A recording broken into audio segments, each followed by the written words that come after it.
अस्सलाम वालेकुम my dear friends. तो आज हमारे पास एप्लीकेशन ऑफ ट्रिग्नोमेट्री एक्सरसाइज 9.1 का क्वेश्चन नंबर 2 है हमारे पास। तो हमारे पास क्वेश्चन नंबर 2 क्या है? A tree breaks due to the storm and the broken part bends so that the top of the tree touch the ground making an angle of 30 degree with the ground. The distance from the foot of the tower to the point where the top touches the ground is 8 meter. Find the height of the tree. देखो, इस question में हमारे पास एक ये बात है कि हमारे पास एक दरख्त था और वो आंधी की वजह से टूट जाता है, और वो जो उसका पार्ट यानी ब्रोकन पार्ट जो है वो ग्राउंड के साथ एक एंगल बनाता है। से फॉर एग्ज़ाम्पल यहाँ पर हम डायग्राम बना लेते हैं पहले। तो मान लेते हैं ये हमारे पास ग्राउंड है। ओके, ये हमारे पास ग्राउंड है। ओके, और इस ग्राउंड पर मान लेते हैं ये हमारे पास दरख्त है। ठीक है। ओके, तो ये जो दरख्त है मान लेते हैं इसकी हाइट जो यहाँ तक थी। ओके, और ये पार्ट जो है ये ब्रेक हुआ है, ये वाला पार्ट, और ये इसके साथ ग्राउंड के साथ टच ऐसे हुआ है, लाइक दिस, ऐसे। तो हमारे पास ये जो दरख्त की हाइट है, ये हमारे पास टोटल हाइट जो इस दरख्त की होगी, यानी ये दरख्त कितना लंबा होता, यानी इसकी हाइट कितनी होती, तो हम इसकी यानी H1 यहाँ से लेकर यहाँ तक रख लेते हैं, और यहाँ से लेकर यहाँ तक हमारे पास H2 मान लेते हैं हम। तो हमें यही निकालना है कि इस दरख्त की टोटल हाइट कितनी होती। तो हमारे पास ये बात है कि ये जब दरख्त इस आंधी से इस जगह से टूटा और ग्राउंड के साथ, यानी ये ग्राउंड है, इसके साथ इसने 30 डिग्री का एंगल बनाया, यानी 30 डिग्री का एंगल बनाया।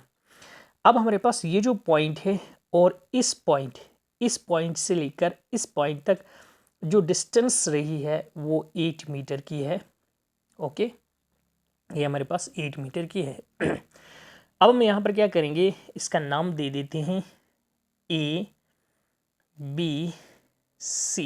ओके, तो हमने यहाँ पर क्या देखा, A से B तक ये हमारे पास ग्राउंड है और इसकी लेंथ जो है 8 मीटर की है। ये गिवन दी है हमारे पास 8 मीटर की जो लेंथ इसकी है, और B से C तक ये हमारे पास प्रेजेंट हाइट इसकी है, एंड A से C तक ये ब्रोकन पार्ट जो है ट्री का, और इसकी हाइट हमने H2 ली है। तो हमें ये निकालना है कि इस दरख्त की टोटल में हाइट कितनी होती। तो सॉल्यूशन में ऐसे लिखते हैं हम। ओके, तो हम एक बात करेंगे, यहाँ पर लिखेंगे कि टोटल हाइट, इस दरख्त की जो टोटल हाइट होगी वो हमारे पास H1 प्लस H2 होगी। तो मैं ऐसे लिखूँगा, लेट द हाइट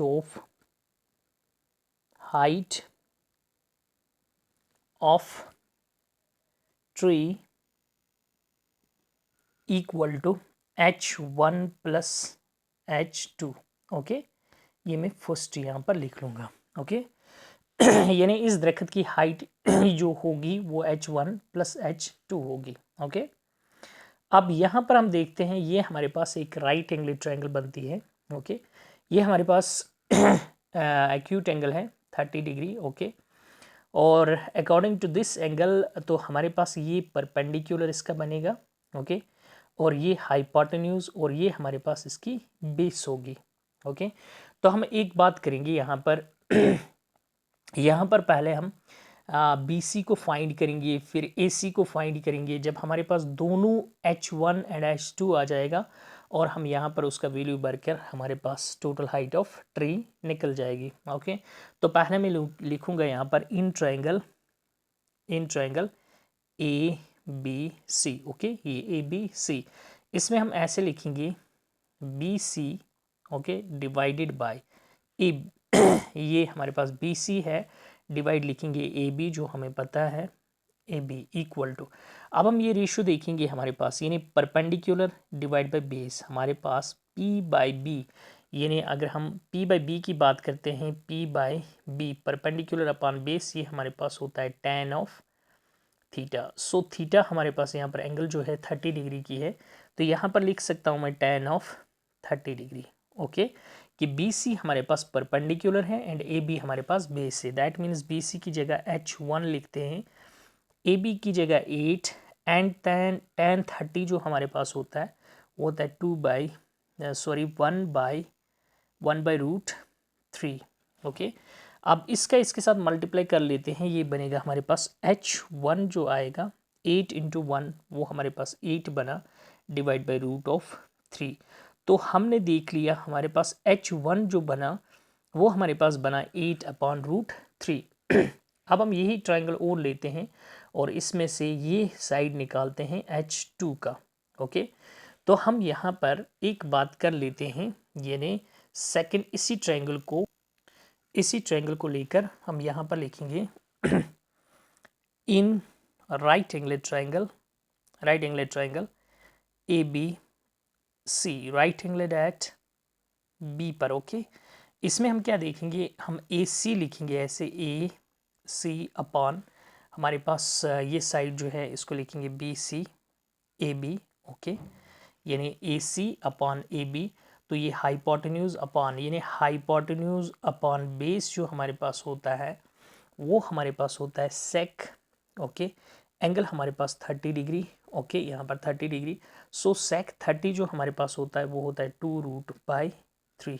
ओके, तो इसको यहाँ पर लिखेंगे हम, ये हमारे पास बना सेक ऑफ 30 डिग्री। ओके, तो यहाँ पर लिख सकता हूँ मैं सेक 30 जो है इसको लिख सकते हैं हम यहाँ पर दिस इम्प्लाइज दैट ए सी जो है H2 लिख लो एंड ए बी जो हमारे पास है ये हमारे पास 8 बना और सेक 30 जो है 2/√3।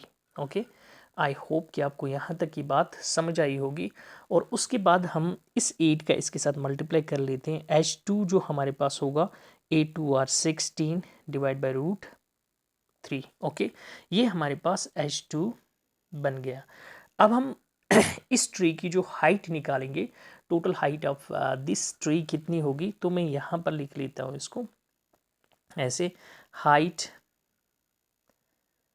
Of tree. ओके, वो हमारे पास था H1 + H2। ओके, ये हमारे पास H1 + H2 था। तो यहाँ पर मैं H1 का वैल्यू ये लूँगा 8/√3। ओके, प्लस ये कितना है 16/√3। ओके, अब हमने यहाँ पर डिनोमिनेटर में देखा √3 है तो एक ही लेंगे एलसीएम इसका। सो दैट मीन्स 8 + 16 ऊपर कर लेते हैं, नीचे √3 को लिख लेते हैं। ओके, इनका ऐड कर दो, ये बनेगा 24। ओके, ये बना 24/√3।